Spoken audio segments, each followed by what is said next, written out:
दोस्तों, आज हमारे पास है ये जेब्रोनिक्स का H61 मदरबोर्ड, जिस पर कि हमने पेंटियम ड्यूल कोर प्रोसेसर लगा रखा है। ये एक पुराना मदरबोर्ड है जिसकी परफॉर्मेंस मैं अभी आपको दिखाऊंगा कि कैसी आ रही है, और हम इसको रॉकेट की तरह से बना देंगे। जी हाँ दोस्तों, वो भी बहुत ही कम पैसे में, केवल 1500 रुपए खर्च करके हम इस कंप्यूटर को एक रॉकेट बना देंगे। तो उसके लिए हमें कुछ चीजों की आवश्यकता होगी। तो हम यहाँ पर यूज करेंगे एक PCI Express to M.2 converter का, और एक NVMe यूज करेंगे, और एक 4 GB की पेन ड्राइव की हमें यहाँ पर आवश्यकता होगी। इन तीनों चीजों को इंस्टॉल करने के बाद इसकी परफॉर्मेंस कैसी होगी वो भी हम आपको दिखाएंगे। तो देरी न करते हुए शुरू करते हैं आज की वीडियो। कि मेरे पास ये दो NVMe हैं, दोनों ही WD की हैं, दोनों ही 250 GB की SSD हैं, लेकिन आप फर्क देख पा रहे होंगे कि WD ग्रीन में हमें 2400 Mbps की स्पीड मैक्सिमम मिलेगी, और आप ब्लू वाली अगर लेते हैं तो उसमें 3300 Mbps की स्पीड आपको देखने को मिलेगी। WD ब्लू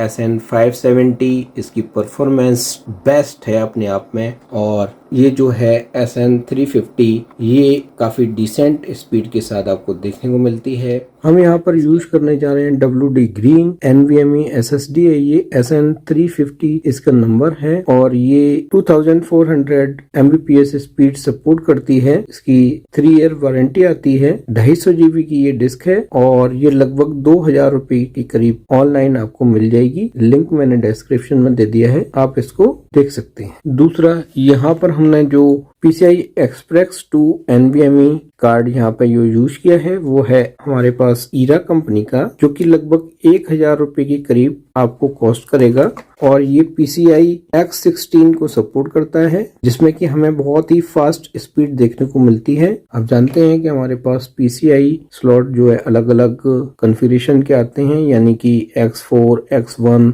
X2, X16, तो जिनमें की सबसे ज्यादा हमें स्पीड मिलती है X16 में, और ये बहुत ही बेहतरीन परफॉर्मेंस हमें देगा। हम इसकी अनबॉक्सिंग भी कर लेते हैं।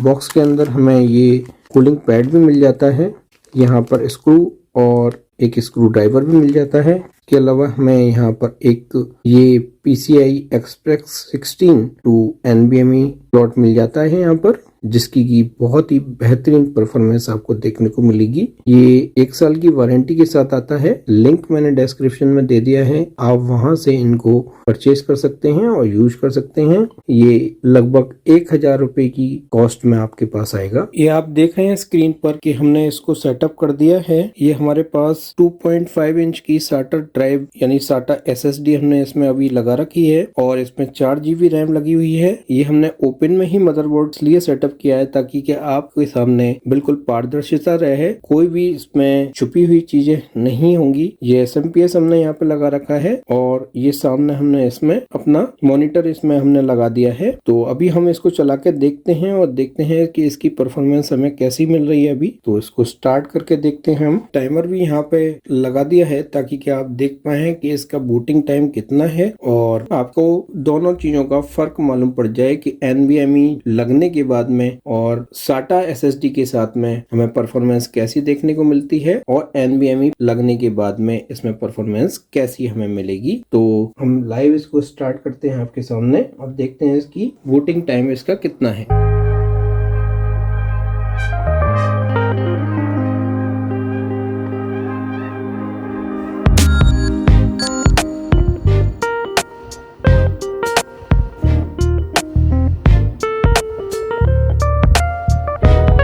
लगभग 18 सेकंड का इसने स्टार्ट टाइम लिया है। एक बार इसको रिस्टार्ट करके भी देख लेते हैं कि ये कितने सेकंड में रिस्टार्ट होके हमारे को बूट स्क्रीन मिलती है।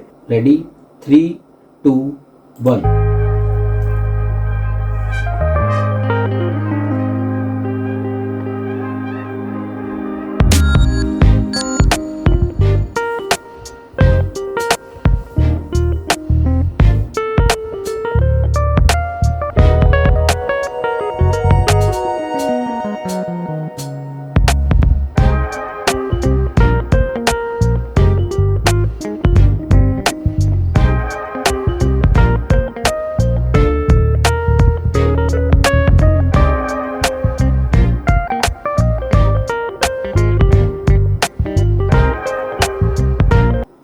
लगभग 40 सेकंड इसने रीस्टार्ट होने में और डेस्कटॉप की स्क्रीन आने में इसने समय लिया है SATA SSD के साथ में। दोस्तों अब मैं यहाँ पर आपको इसकी कॉन्फ़िगरेशन भी दिखा देता हूँ। ये देखिए, इसमें इंटेल पेंटियम G620 CPU लगा हुआ है, 4 GB रैम लगी हुई है इसमें, और इसमें विंडोज 10 ऑपरेटिंग सिस्टम पड़ा हुआ है 64 बिट। सेम विंडो हम आपको NVMe में डाल के दिखाएंगे और इसकी परफॉर्मेंस भी दिखाएंगे। मैं आपको ये भी दिखा देता हूँ कि इसमें कौन सी डिस्क इसमें लगी हुई है इस समय। देखिए, आप स्क्रीन पे देख पा रहे हैं WD Green 2.5 इंच 240 GB की इसमें ड्राइव आपके सामने शो हो रही है। इसके अलावा हम एक टेस्ट और करते हैं इसमें, जो कि है ड्राइव टेस्ट।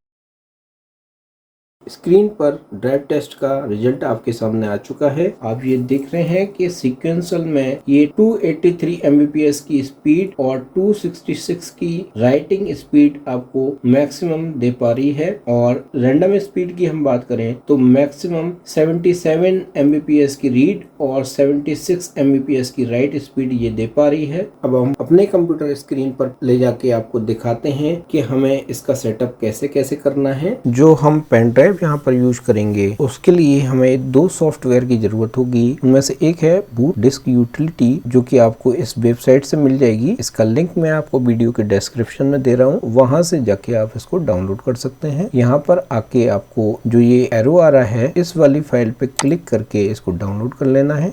छोटी सी ये फाइल है, कुछ ही सेकंड में डाउनलोड हो जाएगी। दूसरी फाइल हमको यहाँ पर चाहिए क्लोवर, जो कि आप github.com पर जाके डाउनलोड कर सकते हैं। इसका भी मैं सीधा लिंक आपको वीडियो के डिस्क्रिप्शन में दे रहा हूँ, वहां से जाके आप इसको डाउनलोड कर सकते हैं। तो यहाँ पर हमें क्लोवर 515x x64 ISO.7z वाली फाइल, जो कि हमारी जिप फाइल है और ISO है इसके अंदर, ये आपको डाउनलोड कर लेनी है। जब ये दोनों फाइलें आपके पास डाउनलोड हो जाएं तो आपको एक कंप्यूटर में एक पेन ड्राइव आपको यूज करनी है, जो कि कम से कम 4 GB की पेन ड्राइव आपके पास होनी चाहिए। उससे बड़ी भी है तो कोई दिक्कत नहीं है, वो भी चलेगी। लेकिन ये पेन ड्राइव आपके CPU में हर समय इसको लगी रहनी होगी, बिना इसके आपका कंप्यूटर बूट नहीं होगा। ये आपको ध्यान रखना है। ये पेन ड्राइव हर समय आपके कंप्यूटर के अंदर चाहिए ही चाहिए, क्योंकि आप जानते हैं कि जो हमारे पुराने कंप्यूटर हैं वो उनकी बायोस के अंदर NVMe SSD या M.2 की इंफॉर्मेशन नहीं होती है और उनको वो वहां से बूट नहीं कर सकता है। तो उसके लिए हमें ये पेन ड्राइव की जरूरत होगी ही। एक नया फोल्डर यहाँ पर क्रिएट कर देना है, और जो VD यूटिलिटी के अंदर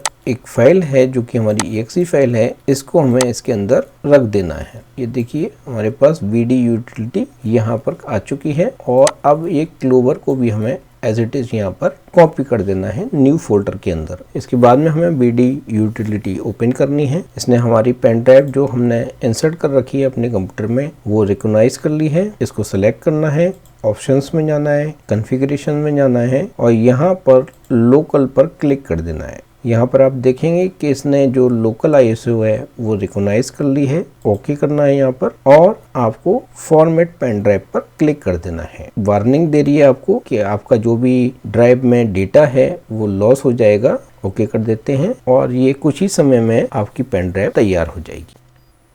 ये देखिए, हमारे पास मैसेज आ चुका है ऑल डन, यानी कि ये पेन ड्राइव अब हम यूज कर सकते हैं। लेकिन अभी नहीं, अभी ठहरिए। क्लोवर से हम एग्जिट कर देते हैं और चलते हैं अपने माई कंप्यूटर में। यहाँ पर जो आपकी क्लोवर वाली पेन ड्राइव है, ये BDU के नाम से आपके पास यहाँ पर इसमें पार्टीशन बन के आ जाएगा। आपको उसे ओपन करना है। यहाँ पर आप देखेंगे कि आपके पास कुछ फाइल्स और फोल्डर के नाम यहाँ पर आ रहे हैं। तो आपको जाना है यहाँ पर EFI में, और उसके बाद जाना है आपको क्लोवर में। क्लोवर के बाद जाना है आपको ड्राइवर्स में, और यहाँ पर आपको जाना है ऑफ वाले फोल्डर में, और यहाँ से आपको ये NVMe Express DXE.EFI वाली फाइल को कॉपी करना है, बैक आना है, और यहाँ से UEFI वाले फोल्डर में इसको पेस्ट कर देना है। इसके बाद में यहाँ पे आपको फिर से कॉपी करना है, बैक आना है, और बायोस वाले फोल्डर में भी इसको आपको पेस्ट कर देना है। बस इतना सा ही आपको यहाँ पर एक काम करना था। अब ये पेन ड्राइव रेडी है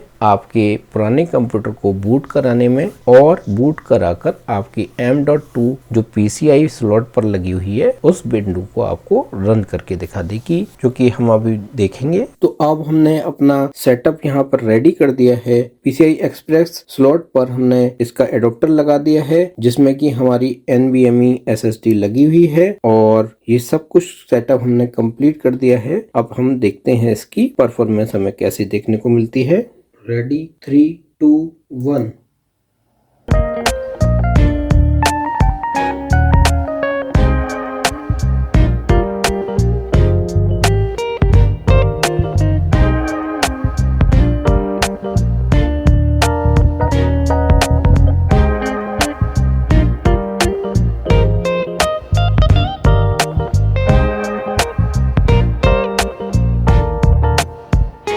लगभग 25 सेकंड के करीब इसने स्टार्टिंग टाइम लिया, जिसमें कि अगर 6 सेकंड के करीब हम वो निकाल दें तो लगभग 19 सेकंड के करीब, लगभग जैसा कि SATA SSD के साथ में लिया वैसा ही इसने स्टार्टिंग टाइम लिया है। तो रीस्टार्ट का भी टाइम देख लेते हैं इसमें। रेडी 3, 2, 1।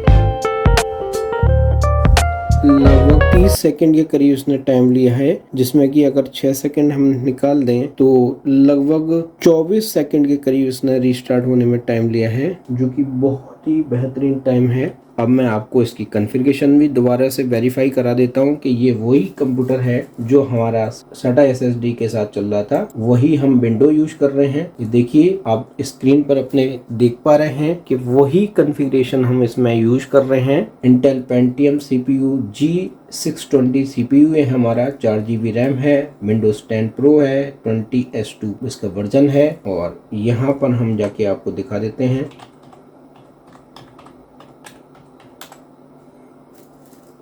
कि इस बार हम NVMe यूज कर रहे हैं।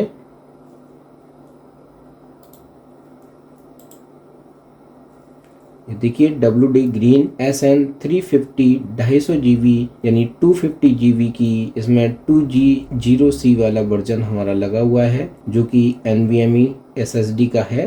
अब हमने जो SATA SSD के साथ में ड्राइव टेस्ट किया था स्पीड का, वो भी हम देख लेते हैं और इसका रिजल्ट आपको दिखाते हैं। अब आप साफ साफ अपनी स्क्रीन पर देख पा रहे हैं कि ड्राइव टेस्ट का रिजल्ट हमारे सामने है, और साफ साफ ये फर्क आपके सामने दिख रहा है कि दोनों ही ड्राइव के साथ में कितना वेरिएशन हमें मिलता है स्पीड के मामले में। इसमें आप देख रहे हैं कि सीक्वेंशियल जो हमारी रीडिंग स्पीड इसकी मैक्सिमम मिलेगी वो 1682 Mbps पर सेकंड की मिलेगी, और 1375 या 1376 Mbps के करीब राइटिंग स्पीड हमें मैक्सिमम इसको मिलेगी, जबकि SATA में ये बहुत ही कम हमें मिल रही थी। और रैंडम स्पीड अगर हम देखें तो 216 Mbps की रीडिंग और 143 Mbps की राइटिंग स्पीड हमें यहाँ पर देखने को मिल रही है। और मैं दोनों ही साइड बाय साइड आपको दिखा देता हूँ। अब आप अपनी स्क्रीन पर जो देख रहे हैं वो साइड बाय साइड दोनों टेस्ट देख रहे हैं कि हमारा जो लेफ्ट हैंड साइड पर जो शो हो रहा है रीडिंग वो NVMe के साथ में है, और राइट साइड पे जो आप स्क्रीन पर देख रहे हैं वो SSD का रीडिंग है। तो इसमें साफ आपको फर्क मिल रहा है कि 283 की स्पीड आपको SATA में मिल रही थी और यहाँ पर 1683 Mbps की स्पीड आपको NVMe में देखने को मिल रही है, जो कि बहुत बड़ा फर्क है। लगभग 5 गुने से भी ज्यादा ये फर्क हमें देखने को मिल रहा है। जैसा कि हम सभी जानते हैं एक हार्ड ड्राइव की स्पीड जो होती है उससे लगभग 5 गुना ज्यादा आपको SSD में स्पीड देखने को मिलेगी, और एक SSD की जो स्पीड देखने को मिलती है उससे 5 गुना ज्यादा आपको NVMe ड्राइव की स्पीड देखने को मिलेगी। और अगर फर्क हम महसूस करें तो हार्ड ड्राइव और NVMe में लगभग 25 गुने का अंतर आपको देखने को मिलता है। आई होप दोस्तों ये हमने प्रूफ कर दिया है कि NVMe लगने के बाद में पुराने मदरबोर्ड में कितनी ज्यादा जान आ जाती है और उसकी परफॉर्मेंस कितनी इम्प्रूव हो जाती है। आई होप दोस्तों ये वीडियो आपको पसंद आई होगी। पसंद आई है तो इसको लाइक करें, शेयर करें और मेरे चैनल पर अगर पहली बार आए हैं तो चैनल को सब्सक्राइब करें। मिलते हैं अपनी नेक्स्ट वीडियो में, तब तक के लिए नमस्कार।